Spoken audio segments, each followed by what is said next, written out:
سیدنا عثمان غنی مکے میں سفیر بنا کے بھیجا،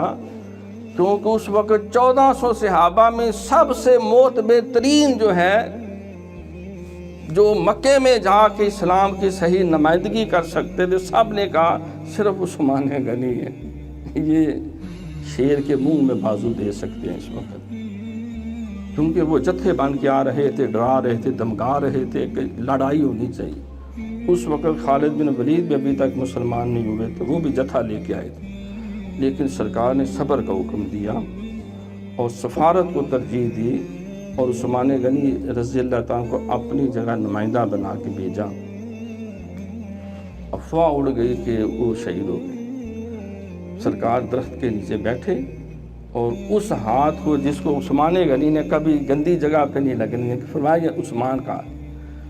اللہ نے فرمایا کہ وہ لوگ جنہوں نے نبی کے ہاتھ پہ درخت کے نیچے بیٹھ کے بیعت کی ہے، اللہ ان سب سے راضی ہے۔ ہاتھ ہے اللہ کا، بندہ مومن کا ہاتھ، غالب و کار افری کار کشا کار ساز، ید اللہ فوق ایدیہم، ان کے ہاتھوں پہ اے محبوب آپ کا ہاتھ نہیں بلکہ اس پہ تو اللہ کا ہاتھ۔ تو سیدنا عثمان غنی فرمایا کہ یہ ہاتھ، یہ اللہ نے مجھے اعزاز عطا کیا،